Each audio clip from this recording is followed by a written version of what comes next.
Hi, this is J.D. Ingram of the Charleston Pipe Band, and I want to welcome you to my series on how to be a great piper in 3 steps. As a refresher, here is the tree diagram for our 3 easy steps. Stay tuned as we dive into today's topic. Play at the right time. That means playing with some rhythm, which is something that not everybody necessarily has naturally, but everybody can learn. All right, let's start talking about why it's important to play with rhythm and steady tempo. Well, according to Andrew Douglas, the proprietor of the Piper's Dojo, rhythm is the single most important fundamental when playing the bagpipes, but the vast majority of pipers have not managed to develop basic skills to an unconsciously competent level. This is a direct quote from his book, Finding Bagpipe Freedom, which I highly recommend. Some skills. Practice on playing to the downbeat, practice on expressing your dots and cuts, and practice with a metronome. We're going to go over some methods for using a metronome to hone your ability to play on the beat, to hone your ability to play rhythms consistently, and ways to use a metronome to practice both control and steadiness. All right, so how are we going to practice having rhythm?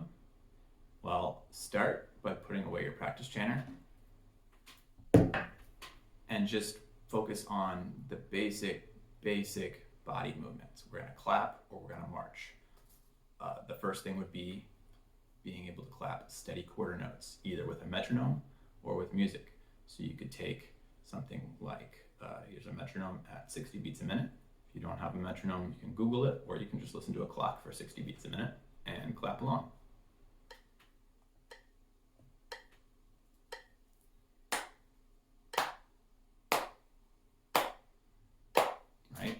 March.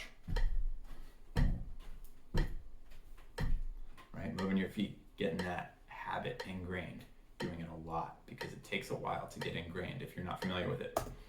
Maybe doing it with music, put on a song you like and try to march to it or clap along with it, just on the beat, and get familiar with that.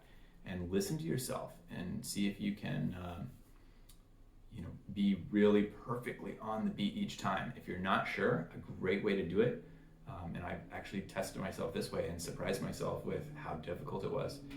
I put music in my headphones and I tried to clap along and I recorded it. Just recorded claps in otherwise silence because the headphones were piped directly into my ears. I couldn't pick it up with the microphone. Then I did it again, and then I did it again. And then I tried to play them over each other, and I was impressed. The first time, maybe 1 in 3 beats lined up perfectly well. When I was playing myself back 3 times, 1 in 3 beats sounded like, and 2 in 3 beats sounded like, right? Some, different sounds. Some of them were like, where you could hear that it was more than one person clapping, but you couldn't hear an audible difference. But some of them were really like, just really bad, where one of my takes was so far off of the others. And so I would do it in sets of 3, and I would listen back, and it was like the 15th set of 3 before I could go for more than 30 seconds without hearing a single instance of 3 of me clapping together where one of me was not completely out. All that I had, so what would that be, 45 takes before I could do 3 in a row where every single clap was more or less right on the beat. And I've been doing this for 20 years, so I think probably most people who are watching this video could stand to practice clapping on the beat. The next step, take it up, try to clap a rhythm. So with your metronome, let's play Scotland the Brave at 60 beats a minute, just clapping. Dum, dum, da, dee, dum, ba, dum.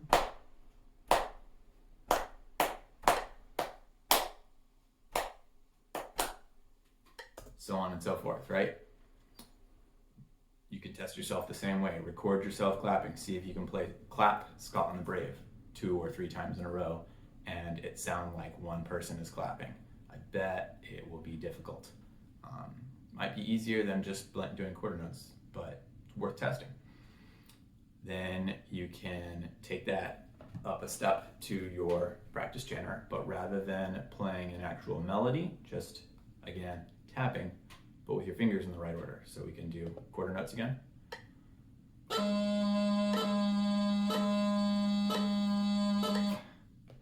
Test yourself. Then we can do rhythms again, but it's still no pitches. So like Scott and the Brave as a rhythm.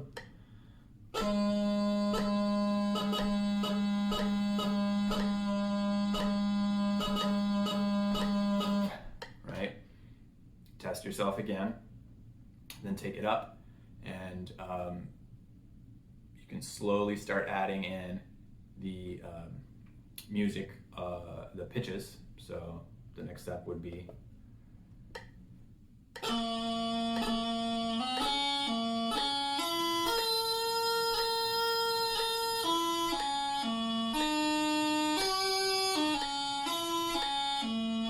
right, and then two more practices with the metronome that are worth doing are practicing control of the metronome. So one is fighting the metronome on purpose and feeling that tension and then pulling it back in. So that would be like,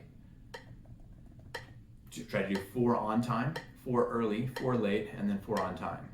1, 2, on time, 1, early, late, on time. And feel those, and maybe do more than 4, but see what that feels like to think, oh crap, I'm ahead of the beat. Oh, now I'm behind the beat. And observe that and be able to control and push yourself back on. Maybe do on time, early, on time, late. But to identify that, to practice controlling that and being able to catch back up to the beat. And you could do the whole cycle again with your rhythms and with your grace notes, and then with your pitches, practicing the same thing, practicing trying to be early, late, and on time. That way when you're playing with another piper and you realize, oh, I was slightly ahead of him, you've practiced that control of slowing back down. The next one is practicing being steady with subdivisions and then with recombinations. So 60 beats a minute, but tapping the 8th note. Make some adjustments on my metronome here.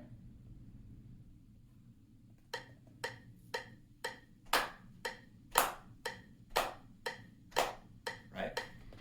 It's playing the 8th note, I'm playing the quarter note. The exact same pattern, testing yourself, doing the grace notes, doing the rhythms, finally working up to the tune. Then you can go back to your 60 beats a minute, and then you can go back to recombinations. So here would be half notes. Nope, that's still quarter notes. Here is, well, this metronome stops at 40 beats a minute. So picture Scott and the Brave at 80 beats a minute. Actually, tell you what, here's 80 beats a minute.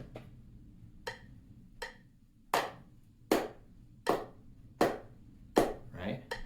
Dut, dut, dut. And then here is half notes.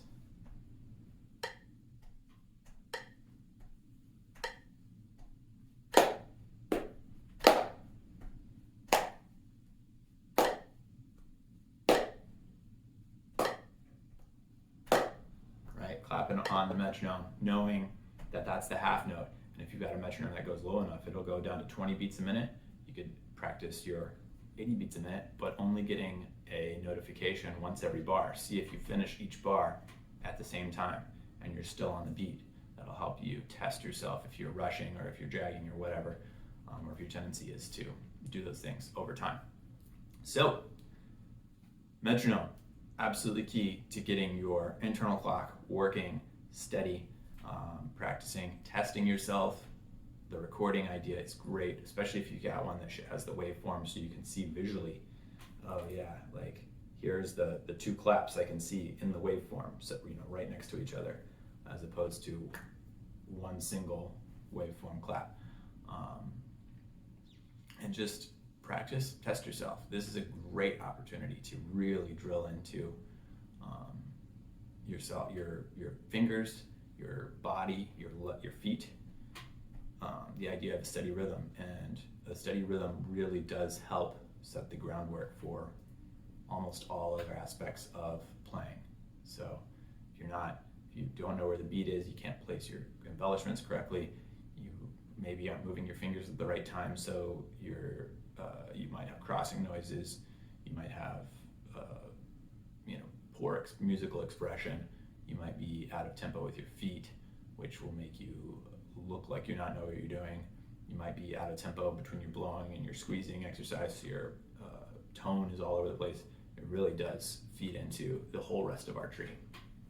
Anyways, let's look next at some music on the page to help us practice. Here is the sheet music to practice. This goes through several different methods of playing evenly with no subdivision, eighth note subdivision, triplet subdivision, and 16th note subdivision, as well as different ways of playing dot cut with 2, 3, and 4 notes per beat. All right, so just showing you the exercises that I've written out. These are just ideas, suggestions. Again, you can take them and run with them. I've got the working your way through each group of 4 notes in different rhythms. So I've got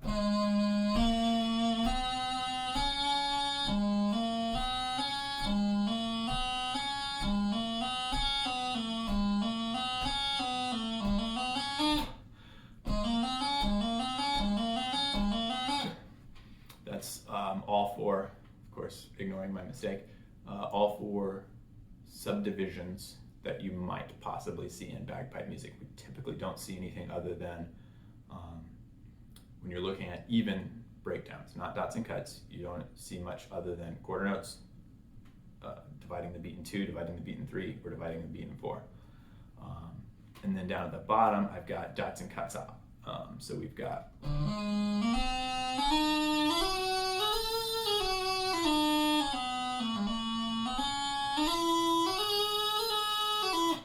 so that's all the options for dots and cuts when there's 2 notes per beat, and then when there's 3 notes per beat.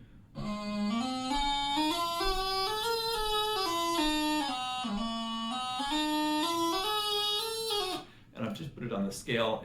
You could do it with arpeggios, you could do it with the same note and grace notes.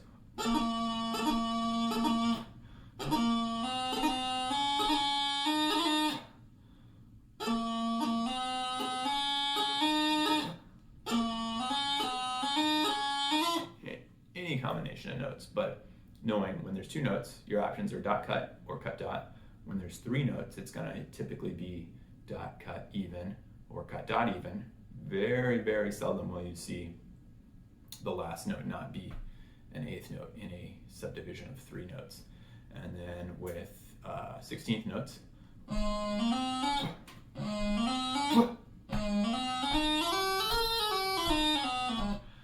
would be dot cut. You could do dot cut dot. And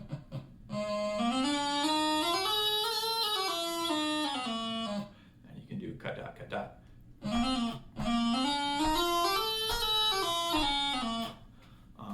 I don't believe I've personally ever seen any combination other than those 3 when you have 4 notes subdivided into a beat.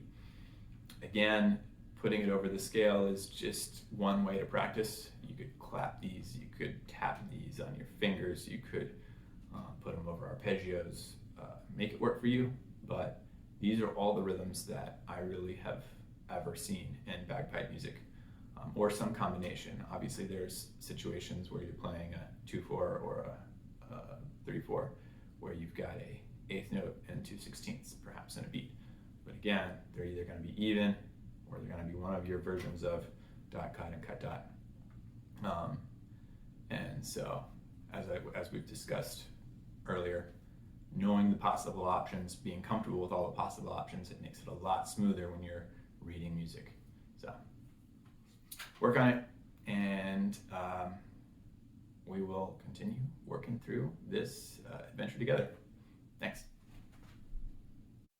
Thanks for watching again, guys. As a refresher, This has been a video covering Step 1, have good finger work. Part 1, have clean playing, that is focusing on the big notes.